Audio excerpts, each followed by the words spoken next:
April 1943. A warm wind swept over the coast of southern Spain, carrying with it the smell of salt, diesel, and death. A fisherman named Eduardo Ortega spotted something drifting among the waves, a shape bloated and pale, tangled in seaweed.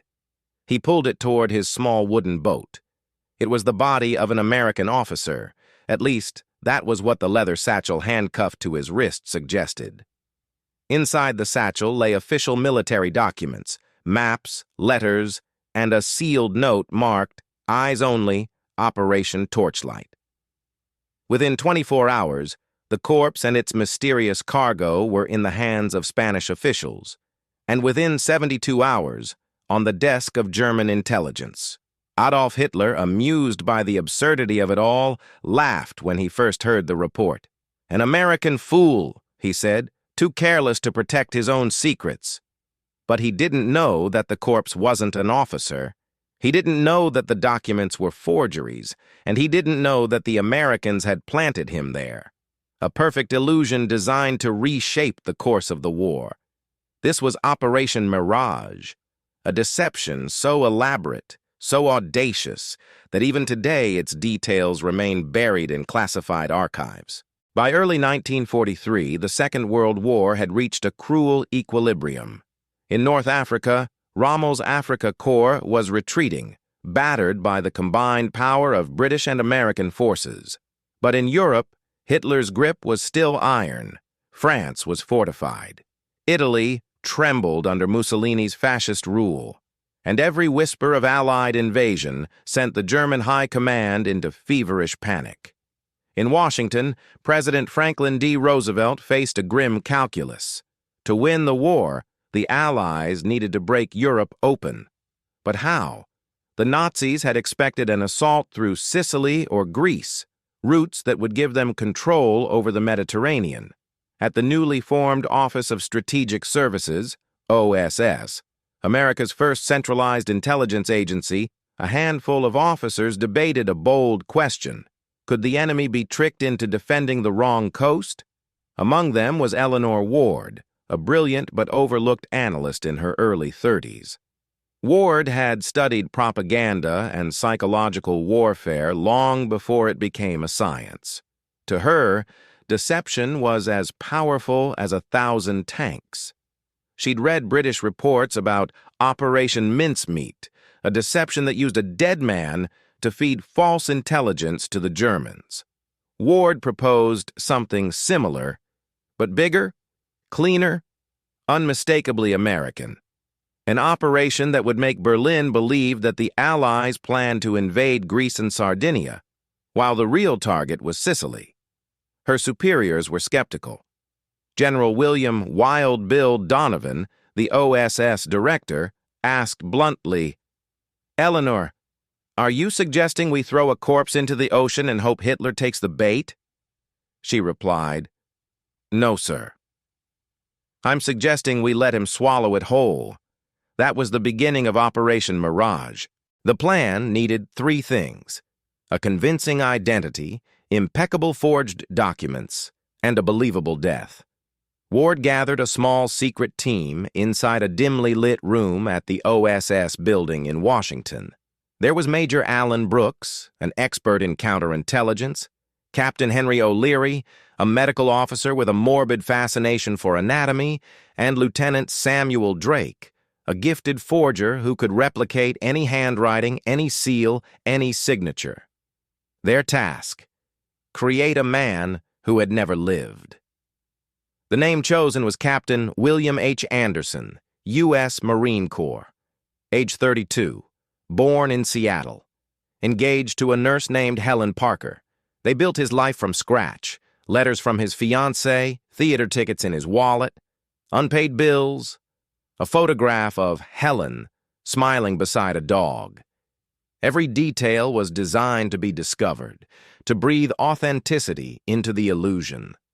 The documents inside his briefcase would tell a deadly lie: that the Allies planned to invade Greece and Sardinia under the code name Operation Torchlight, and that Sicily was merely a diversion.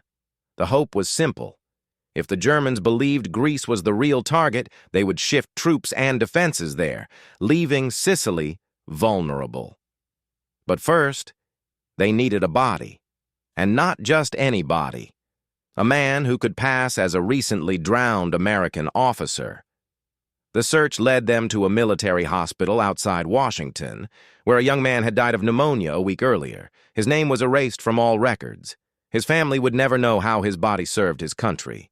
The corpse was preserved, dressed in a Marine uniform, and prepared for its final mission. Captain Anderson was born, and he was dead the moment he came to life. Eleanor Ward looked at the face on the table. She whispered softly, "You'll save thousands who will never know your name." The next challenge was delivery. The British had used a submarine to drop their mincemeat body off the coast of Spain. The Americans would do something bolder. Operation Mirage would be carried out from the USS Seawolf, a submarine operating under radio silence near the Gulf of Cadiz. The plan: release the body under cover of darkness, close enough for Spanish fishermen to find it, but far enough that its discovery would look accidental. Spain, though neutral, had strong ties to Germany. Its intelligence networks often funneled useful scraps directly to Berlin. That made the location perfect. In late April 1943, the Seawolf departed from Norfolk, Virginia, carrying its grim cargo in a steel canister packed with dry ice. Inside, Captain William Anderson slept his final sleep, handcuffed to his briefcase. The submarine's crew was told the container held medical supplies. Only the commanding officer, Commander Douglas Hartman, knew the truth. The Seawolf crossed the Atlantic in 11 tense days. Storms battered the hull. German U-boats lurked beneath the waves, and sonar pings echoed through the steel corridors like ghosts. Every man aboard felt the weight of something unspeakable, though none could name it. On May 2nd, under a moonless sky off the Spanish coast, the canister was brought up. Hartman stood on deck as the icy vapor hissed from its seams. He gave a silent salute. Then, with solemn precision, the crew slid the corpse into the dark water. It floated for a moment as if resisting its fate. Then the current took it, toward the shore, toward the enemy, toward history. As dawn broke over the waves, Operation Mirage was set in motion. No one aboard the Seawolf spoke for several minutes. In the silence, Eleanor Ward's final words to Hartman echoed in his mind. "The only truth in war is the lie that wins." 3 days before the Seawolf left port, in a hidden basement beneath the OSS headquarters in Washington, D.C., the hum of typewriters and the smell of ink filled the air.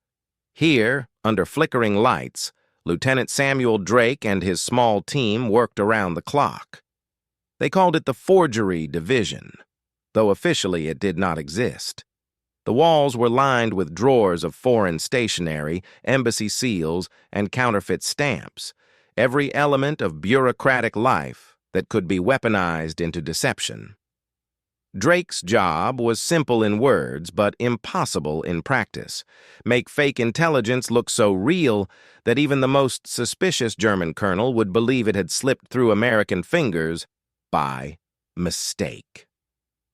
He copied the handwriting of high-ranking officers, replicated the rust on paper clips, and even aged the documents with a subtle mist of salt water to suggest exposure to sea air.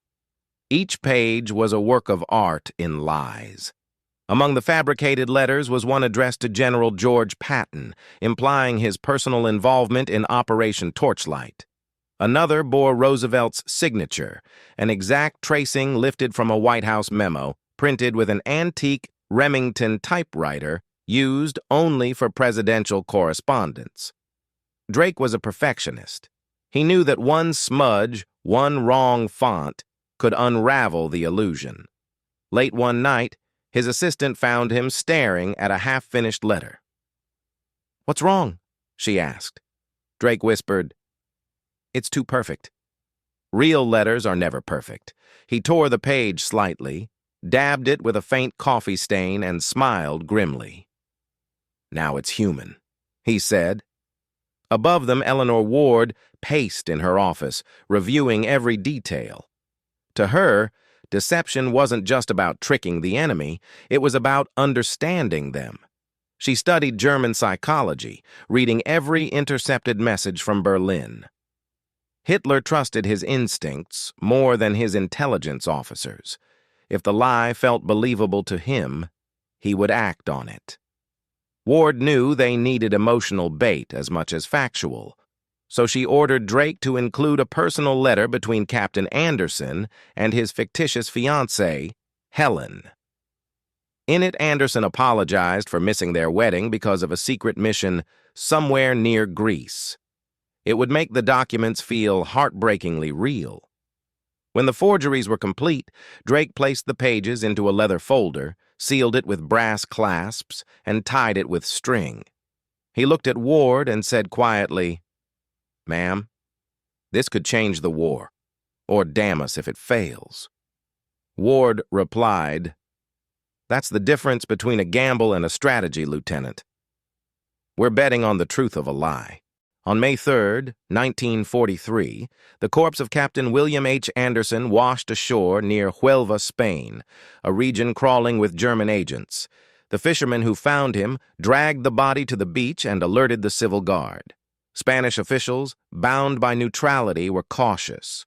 But Germany's intelligence network inside Spain was anything but neutral. Within hours, the Gestapo's local handler, Colonel Otto Fischer, heard rumors of an American body found with documents of importance. He bribed a coroner and arranged a secret inspection that night. Under the dim light of an oil lamp, Fischer examined the corpse. The salt water had done its work. The face was swollen, the skin pale. The uniform was authentic down to the smallest stitch. The ID tags matched. Even the pockets carried the small, believable chaos of life. Coins, theater stubs, a crumpled letter. Fischer dictated to his aide, "Subject appears drowned. Cause of death consistent with aviation accident at sea?" Then he pried open the satchel. Inside were the forged documents. He leafed through them quickly, his eyes widening as he realized their potential. An invasion of Greece? A major offensive in the Balkans? This could be the break Berlin had prayed for. By dawn, microfilm copies of the documents were on their way to the German embassy in Madrid, then to Berlin via diplomatic pouch. Within 48 hours, the contents of Operation Mirage were on the desks of Admiral Wilhelm Canaris, head of the Abwehr, and ultimately before Adolf Hitler himself. When Hitler read the report, he laughed out loud. "The Americans are as careless as their British cousins," he said. Then, growing serious, he turned to Field Marshal Keitel. "This confirms what I already suspected. The Allies will strike Greece." Orders were given to reinforce the Balkans. Divisions began moving south. At that very moment, the real invasion fleet for Sicily was being assembled in North Africa. The Mirage was working. Back in Washington, Eleanor Ward received a coded telegram. "Fish-biting net set." She allowed herself a brief smile before burning the message. For the first time, she felt hope that her impossible plan might actually save lives. But she also knew that every deception carried a cost. Somewhere in Germany, men would die chasing ghosts she had created. While Berlin celebrated its new intelligence, the Seawolf's crew was still under strict orders of silence. Commander Hartmann wrote his mission report in careful, unemotional language. "Cargo released at 2:47 hours, recovery probable, awaiting confirmation of outcome." He could not mention what that cargo was. Even in official records, Operation Mirage did not exist. Meanwhile, in neutral Spain, international tensions simmered. The discovery of an American officer's body had made headlines in local newspapers, though the truth was veiled by censorship. To maintain the illusion, OSS agents in Madrid planted stories hinting that the deceased had been part of a failed reconnaissance mission. Fake telegrams were leaked to journalists. Each rumor strengthened the authenticity of the lie. Colonel Fisher, still convinced of his triumph, sent a detailed report to Berlin claiming that the documents aligned perfectly with intercepted Allied radio chatter. What he didn't know was that the OSS had deliberately allowed certain coded messages to be picked up by German intercept stations, each confirming the same false narrative of Operation Torchlight in Greece. In intelligence, this is called layered deception, the art of making one lie support another until the truth becomes impossible to recognize. By early June, Hitler was utterly convinced. He diverted panzer divisions from France to Greece, ordered fortifications along the Aegean coast, and pulled key commanders from Italy to oversee the supposed threat. Eleanor Ward received the latest reconnaissance photos from Allied pilots.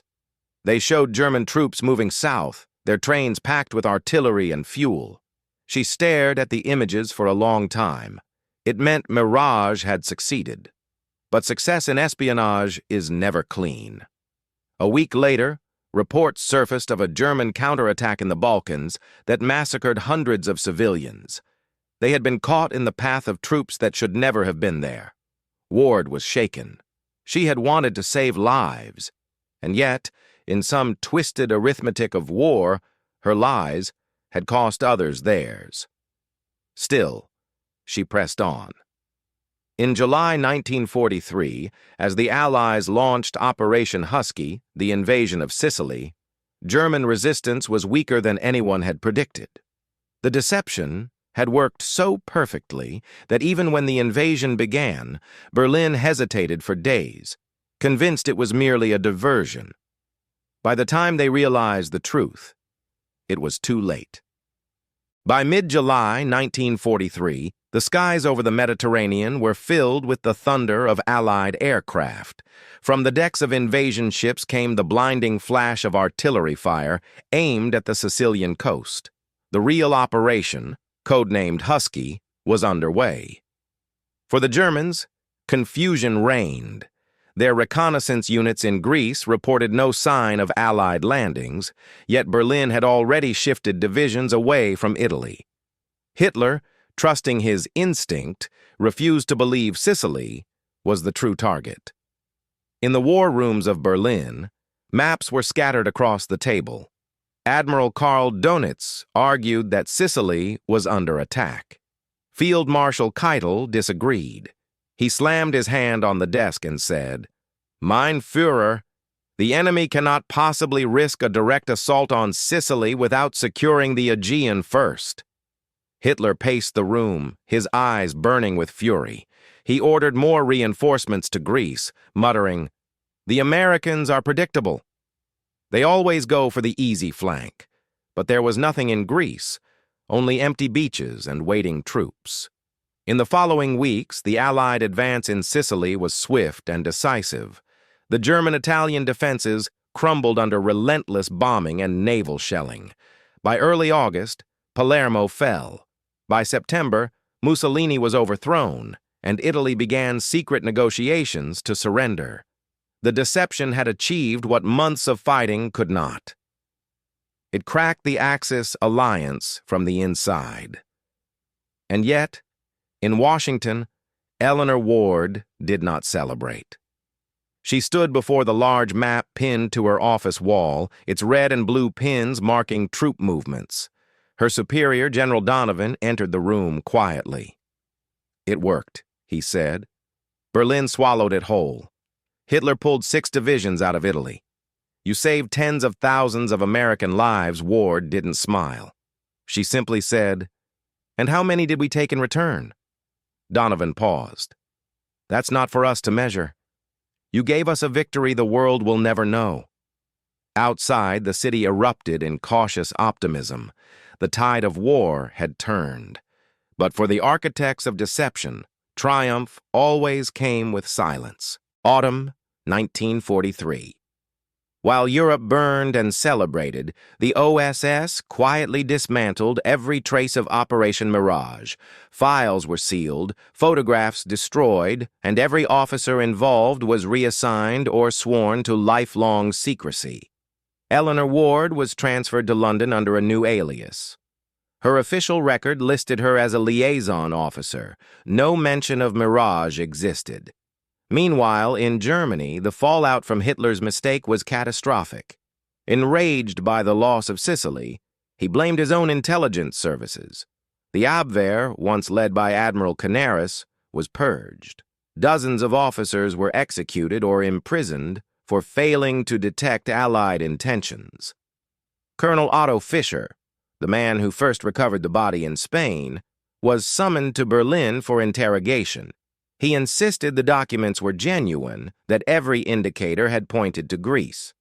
But the Gestapo was not interested in explanations. He was shot in a Gestapo cellar 2 weeks later, his death recorded only as administrative accident. Back in Spain, the fisherman who had found the corpse vanished without a trace. Rumors spread that German agents had silenced him to preserve secrecy. The waves of deception had reached far beyond their origin. Every ripple cost another life. In late 1943, Eleanor received a single telegram from an anonymous British contact. It read, "Your Mirage has cast a long shadow. Mincemeat and Mirage, twin ghosts haunting the Reich."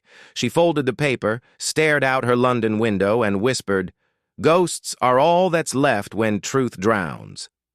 Still, she continued her work. Deception had become a tool she could never put down, but it haunted her every time she passed a memorial or saw a flag folded over a coffin. Each success, she realized, demanded a piece of her conscience. May 1945. The war in Europe was over.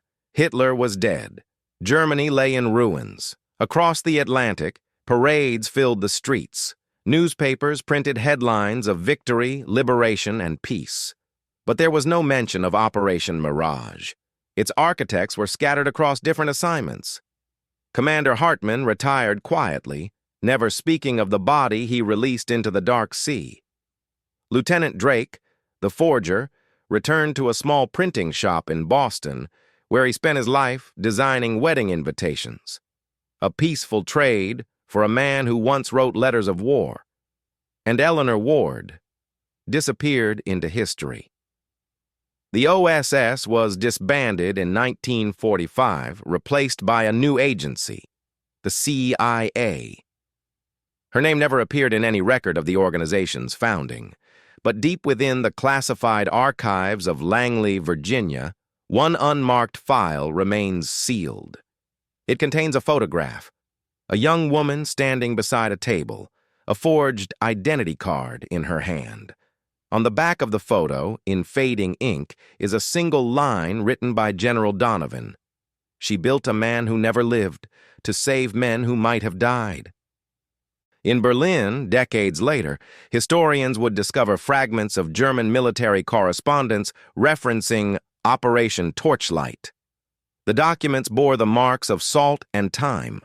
One researcher wrote, "The Germans believed in this false invasion plan until the very end." It was the greatest deception never recorded.